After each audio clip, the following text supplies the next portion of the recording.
रानी कर्णावती चित्तौड़गढ़ की एक महान रानी और शासक थी। राणा संग्राम से उनकी शादी हुई थी, जिन्हें मेवाड़ की राजधानी चित्तौड़गढ़ के सिसोदिया वंश के राणा सांगा के नाम से भी जाना जाता था। रानी कर्णावती दो महान राजा राणा विक्रमजीत और राणा उदय सिंह की माता और महाराणा प्रताप की दादी थी। पहले मुगल बादशाह बाबर ने 1526 में दिल्ली के सिंहासन पर कब्जा कर लिया था। मेवाड़ के राणा सांगा ने उनके खिलाफ राजपूत शासकों के एक दल का नेतृत्व किया, लेकिन अगले वर्ष खानुआ की लड़ाई में वे पराजित हुए। उस युद्ध में राणा सांगा को गहरे घाव हो गए, जिसकी वजह से शीघ्र ही उनकी मृत्यु हो गई। कुछ समय बाद रानी कर्णावती ने अपने बड़े पुत्र विक्रमजीत को राजगद्दी पर बैठा दिया, लेकिन इतना बड़ा राज्य संभालने के लिए अभी विक्रमजीत की उम्र कम थी। इस बीच 1533 ईस्वी में बहादुर शाह ने चित्तौड़ पर आक्रमण कर दिया, जिनके हाथों राणा विक्रमजीत को पहली हार मिली थी, जिससे रानी बहुत दुखी हुई। इसके बाद बहादुर शाह ने दूसरी बार 1534 ईस्वी में मेवाड़ पर दोबारा हमला किया। रानी कर्णावती ने चित्तौड़गढ़ के सम्मान की रक्षा में मदद करने के लिए अन्य राजपूत शासकों से अपील की। शासकों ने सहमति व्यक्त की, लेकिन उनकी एकमात्र शर्त ये थी कि विक्रमजीत और उदय सिंह को अपनी व्यक्तिगत सुरक्षा के लिए युद्ध के दौरान बूंदी जाना चाहिए। रानी कर्णावती अपने बेटों को बूंदी भेजने के लिए राजी हो गई और उन्होंने अपनी एक भरोसेमंद दासी पन्ना से कहा कि उनके साथ रहे और उनकी अच्छी तरह से देखभाल करे। पन्ना ने ये जिम्मेदारी स्वीकार कर ली।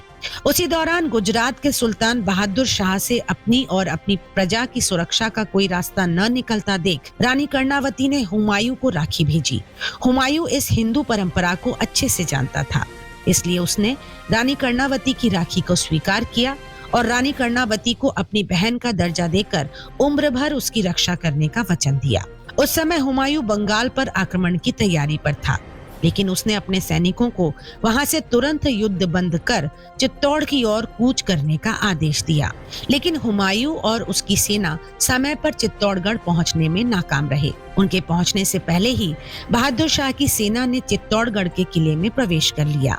अब रानी कर्णावती को लगने लगा कि वो सुरक्षित नहीं है। तब उन्होंने और अन्य महिलाओं ने जौहर करने का निश्चय किया और फिर महल के अंदर ही एक विशाल अग्निकुंड बनाया गया, जिसमें रानी के साथ हजारों वीरांगनाओं ने अपने आप को आग के हवाले कर अपने सतीत्व की रक्षा की। सभी पुरुष भगवा कपड़े धारण कर मौत से लड़ने के लिए रणभूमि की ओर निकल पड़े। अब हुमायूं भी वहां पहुंच चुके थे और राजपूतों के साथ हुमायूं शत्रु सेना पर टूट पड़े और बहादुर शाह को पराजित करके महारानी कर्णावती के पुत्र विक्रमादित्य सिंह को मेवाड़ के शासक के रूप में बहाल कर दिया गया। इस प्रकार हुमायूं, जो एक मुगल शासक था, उसने भी राखी की लाज रखी और अपनी धर्म बहन महारानी कर्णावती की रक्षा के लिए हजारों मील की दूरी तय करके आया। धन्य है महारानी कर्णावती, जिनके जौहर को लोग सैकड़ों साल बाद भी याद कर आज भी उन्हें देवी के रूप में पूजते हैं। आपको हमारा ये वीडियो कैसा लगा, कमेंट करके जरूर बताएं। और अगर आपको ये वीडियो पसंद आया है तो प्लीज इसे लाइक, शेयर और सब्सक्राइब करना बिल्कुल ना भूलें। हमारी कोशिश है कि हम आपको भारतवर्ष की उन महान वीरांगनाओं के बारे में बताएं, जिन्हें इतिहास में वो स्थान नहीं मिला जिसकी वो हकदार थी, या यूं कहें कि इतिहास ने उन्हें भुला दिया। देश की आजादी की लड़ाई में अपना सर्वस्व न्यौछावर करने वाली और बाहरी आक्रांताओं से अपनी मातृभूमि की रक्षा करने वाली भारतवर्ष की सभी महान वीरांगनाओं के अदम्य साहस और बलिदान को TV19 सलाम करता है। जय हिंद।